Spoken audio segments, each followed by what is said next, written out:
वासना वर्सेस उपासना, वासना वर्सेस प्रार्थना। आइए इन कुछ शब्दों के तालमेल से हम कुछ नई चीज निकालने की प्रयास करें। आप सभी का जीवन दर्शन नाम के इस YouTube चैनल पर तहे दिल से स्वागत है। वासना और उपासना यह बड़े ही दुखद स्थिति है और दुख की बात है कि आज का मनुष्य, आज ज़्यादातर युवा वासना को ही प्रेम समझ बैठे हैं। मैं प्रेम का, स्नेह की, प्यार की बात नहीं कर रहा हूँ, मैं वासना की बात कर रहा हूँ, क्योंकि आज लगभग 99% युवा आबादी वासना को ही प्रेम समझ बैठे हैं, जबकि वह प्रेम नहीं है। प्रेम आपको उन्नति की ओर अग्रसर करता है और वासना अवनति की ओर। जब शारीरिक आकर्षण बढ़ता है और मन के अंदर वासना जगती है, तब वह प्रेम नहीं कहला सकता है। तो व्यक्ति को यह बहुत जरूरी है कि जीवन में उपासना हो, जीवन में प्रार्थना हो।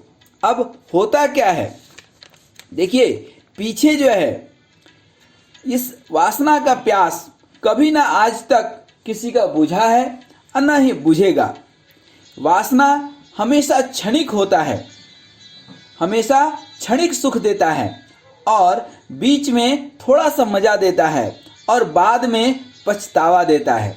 अर्थात अभी टेम्परोरी, वर्तमान में तो थोड़ा सा मजा देगा, लेकिन भविष्य में वह सजा देगा।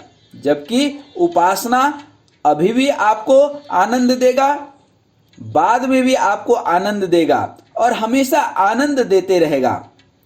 आज तक वासना से किसी का पेट नहीं भरा है, शारीरिक सुख से किसी का आज तक पेट नहीं भरा है। आप अंग्रेजों को देखिए, उनके यहाँ पत्नी को वाइफ कहते हैं, अर्थात वंडरफुल इंस्ट्रूमेंट फॉर एंजॉयमेंट। आप मुगलों को देखिए, कई कई शादियां किए, 20 शादी किए, 50 शादी किए, क्या उनका वासना से मन तृप्त हो गया? कभी नहीं। वासना से कभी भी आत्मा तृप्त नहीं होती है, शारीरिक सुख से कभी भी शांति नहीं मिलती है। शारीरिक सुख, ये वासना हमेशा ही क्षणिक होता है।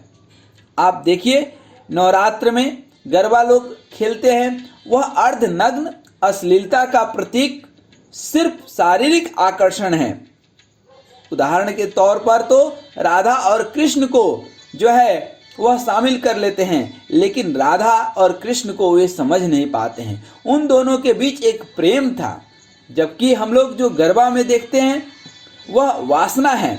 और यह वासना मन को, यह मन सबसे ज़्यादा जो है वासना की ओर अग्रसित होता है। जब हमारा मन के ऊपर कंट्रोल नहीं होता है तो हम राम नहीं, चाम में आकर्षण देखते हैं। चाम मतलब चमड़ा, यह शारीरिक सुंदरता के ऊपर हम आकर्षण, और हमारा जब मन तद्रुप हो जाता है, खराब हो जाता है, तो हमारी बुद्धि और आत्मा भी सही चीज को समझ नहीं पाती है। इसलिए जरूरी है कि हम अपने मन को कंट्रोल करके मन के ऊपर बुद्धि को और बुद्धि के ऊपर आत्मा को रखें। आज के युवा वर्ग ठीक इसके उल्टा कर जाते हैं। 14 साल के उम्र में यह वासना धीरे धीरे जागृत होती है, क्योंकि यह मनुष्य शरीर का जो है प्रकृति है, स्वभाव है। यह वासना जागृत होती है और यह 28 साल के उम्र में चरम पे पहुंच जाती है। उस समय शारीरिक आकर्षण का भूख व्यक्ति के अंदर सबसे ज्यादा जीवंत हो उठता है और धीरे धीरे यह गिरते गिरते 42 साल के उम्र में धीरे धीरे इसी शारीरिक आकर्षण वासना से घृणा पैदा होने लगती है।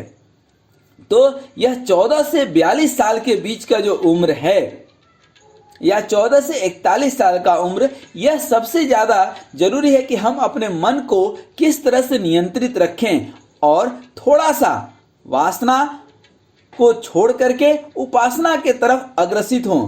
क्योंकि 42 साल के उम्र के बाद यदि आपने प्रार्थना नहीं की, वासना में ही लगे रह गए, तो यह निश्चित है कि आप पथ भ्रष्ट हो जाएंगे और ऐसे लोग ही विक्षिप्त हो जाते हैं। वेस्टर्न कल्चर मेटेरियलिस्टिक चीज़ों पर आधारित है। वह उपासना और प्रार्थना को नहीं मानते हैं, इसीलिए उनका जो हायर लाइफ होता है एक एज के बाद वो बड़े ही बेचैन दिखते हैं। हम उस चीज़ को स्वीकार भी करते हैं, देखते भी हैं। उपासना में शरीर सबसे निचले स्तर पर होता है, उसके बाद मन, बुद्धि और आत्मा सबसे ऊपर। और हम लोग हमेशा 7 चक्रों की बात करते हैं उपासना में, तो ये ऊर्ध्व गति अर्थात हमारी उन्नति की ओर हमें अग्रसित करती है। वासना में जब हम बात करते हैं तो वास मतलब वास करना अर्थात रहना, और ना अर्थात वासना में कभी मत रहो। कबीरदास कहते हैं प्रेम गली अति सांकरी तामे दो न समाए, अर्थात प्रेम की गली बहुत ही संकरी है, इसमें स्वयं से प्रेम करना होगा। वासना हमेशा किसी को खोजता है, प्रेम किसी को खोजता नहीं है। वासना हमेशा लेने के स्वभाव को जो है जागृत करता है, जबकि प्रेम देने का स्वभाव करता है। प्रार्थना हमेशा देने का भाव रखता है, उपासना हमेशा देने का भाव रखता है। उपासना प्रार्थना हमेशा एकांत को महत्व देता है, वासना हमेशा किसी के साथ का, किसी के सहयोग का। इसीलिए कबीरदास कहते हैं प्रेम गली अति सांकरी तामे दो न समाए। दो विचार वासना और उपासना साथ साथ नहीं चल सकता है, इसलिए बहुत जरूरी है। चूंकि प्रकृति का स्वभाव और प्रकृति में हम लोग मनुष्य जाति को बरकरार रखने के लिए व्यवस्था समाज ने दी है, लेकिन उसके पीछे अपने जीवन दायिनी ऊर्जा को इतना न खर्च कर दे कि हम जो है न चलने फिरने लग रह जाए, आँख खराब हो जाए, कान खराब हो जाए, दिमाग खराब हो जाए और हमारी मानसिक विक्षिप्तता सामने आने लगे। हम देखते भी हैं कि कई लोग ऐसे मिलते हैं 2 मिनट की खुजली शांत करने के लिए अनैतिक कार्य कर बैठते हैं और जीवन भर जेल में रहते हैं, या समाज में जो है वह अलग थलग पड़ जाते हैं। कबीरदास कहते हैं प्रेम न खेत उपजे न हाट बिकाए, गला काटे ये मिले भाई तो ले जाए। यह प्रेम बड़ी जो है, प्रेम अर्थात उपासना, किसी की प्रार्थना इतना आसान नहीं है। यह प्रेम जो है कहीं मार्केट में नहीं मिलता है, कहीं जो है किसी खेत में ये उपजता नहीं है, इसकी कहीं मैन्युफैक्चरिंग नहीं होती है। ये तो गला काट के देने से अर्थात स्वयं के समर्पण से ही प्राप्त होता है। उपासना में, प्रार्थना में हम स्वयं को समर्पित कर देते हैं। वासना में दूसरे को हम लोग अपेक्षा करते हैं कि दूसरा व्यक्ति स्वयं को समर्पण कर दे। क्या भोग से किसी का मन आज तक तृप्त हुआ है? और हमेशा ध्यान रखिए कि भोग से किसी का आज तक भला नहीं हुआ है और न ही किसी का होने वाला है। किसी का भला आज तक नहीं हुआ है। भला हुआ रहता भोग से तो एक से एक लोग भोग भोगने वाले थे। लोग हजारों हजार शादियां किए, एक से एक राजा जो है एक से एक सुंदरी से शादी किए। क्या उस वासना से, उस भोग से मन तृप्त हो गया? भ्रष्टाचार करते हुए अनेक लोग देखे जाते हैं। ऐसे भ्रष्ट आचरण करते हैं, धन इकट्ठा करते हैं। क्या उस धन से किसी का मन तृप्त हुआ है? नहीं। यह भोग हमेशा टेम्परोरी हैप्पीनेस अर्थात तत्कालिक खुशी देता है और बाद में पश्चाताप देता है। सिकंदर अपने गुरु के पास गया, वह जो है पूछा कि मैं जा रहा हूँ दुनिया जीतने, तो बोले कि मैं विश्राम कर रहा हूँ, तुम भी आओ विश्राम करो। सिकंदर बोला कि मैं ऐसा नहीं कर सकता हूँ। उसके गुरु ने कहा कि तुम कहाँ जा रहे हो? तो दुनिया जीतने। दुनिया जीत कर क्या करोगे? दुनिया जीतने के बाद मैं विश्राम करूँगा, ऐसा सिकंदर ने कहा। बड़े जो है भाग्य की बात है कि दोनों की मृत्यु एक साथ हुई और कहा जाता है कि जब दोनों जाकर स्वर्ग में मिले अर्थात ऊपर मिले तो देखा कि हमारे गुरु विश्राम कर रहे हैं और सिकंदर विश्राम नहीं कर पाया अपने जीवन में और दुनिया भी जीत नहीं पाया। इसीलिए कहते हैं कि जीवन में विश्राम करो, अर्थात विश्राम राम राम विश्राम, अर्थात इस संसार में बसो फंसो नहीं। आज तक जो है इसमें किसी की मन की तृप्ति नहीं हुई भोग से, इसलिए भोग के तरफ नहीं, योग के तरफ, वासना के तरफ नहीं।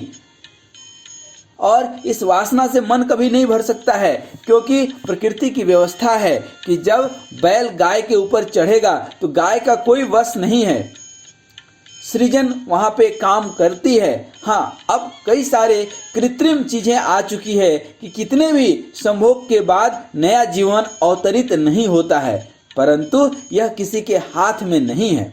एक बार वासना के बाद, एक बार संयोग के बाद तो वियोग तो होना है, लेकिन एक नए जीवन का जो है बनना निश्चित होता है। इस भोग से, इस वासना से कभी न अघाने वाली वृत्ति, कभी न अघाने वाला मन अंत समय में तो अनंत दुख देती है, जिसकी कोई सीमा नहीं है। हमने जैसा कि बताया कि 2 मिनट की खुजली जो है न जाने कितनों को जेल पहुंचा देती है, समाज में अलग थलग कर देती है और कितनों को जो है कितने के नज़र से गिरा देती है। इसलिए जीवन में ब्रह्मचर्य का भी पालन करना चाहिए। इस काम, क्रोध, अहंकार को बलपूर्वक मार देना चाहिए, क्योंकि जीवन वासना में नहीं, जीवन उपासना में है, जीवन वासना में नहीं, जीवन जो है प्रार्थना में है। प्रार्थना आपको हमेशा कॉस्मिक एनर्जी देती है। आप सोते समय कभी सोचिएगा इस बात को कि किस तरह से प्रार्थना हमारे जीवन को उन्नति से भर देती है और वासना किस तरह से हमें अच्छा भला ऊंचाई से भी नीचे की ओर गिरा देती है। तो आइए आज हम एक प्रयास करें कि जीवन के इस पड़ाव में वासना के तरफ अग्रसित न होकर के उपासना के तरफ भी हम अग्रसित हों। समाज में रहते हुए, गृहस्थ आश्रम में रहते हुए हम वासना से दूर प्रेम करें, उपासना में जो है जीवन बिताएं, प्रार्थना में जीवन बिताएं और हमारे जीवन में हर एक प्राणी के लिए, हर एक जीव के लिए प्रार्थना का भाव हो, स्वीकार्य और समर्पण का भाव हो, न कि वासना का भाव हो। इन वासना में अपने जीवन दायिनी ऊर्जा को बर्बाद न करें। इन्हीं शब्दों के साथ मैं यह उम्मीद करूंगा कि आप जीवन में अपने जीवन दायिनी ऊर्जा को उन्नति की ओर ले जाएं, अर्थात वासना नहीं उपासना की ओर अग्रसर हों। और भी यदि मन में कुछ ऐसा प्रश्न आए लाइफ मैनेजमेंट, जीवन दर्शन से संबंधित, तो आप कमेंट बॉक्स में अवश्य पूछिए अपने प्रश्न को, अपने मन के संदेह को। मैं कोशिश करूंगा कि अपने अनुभव और अध्ययन के आधार पर उस प्रश्न का जवाब दे सकूं यथाशीघ्र। धन्यवाद, नमस्कार, आपका जीवन मंगलमय हो।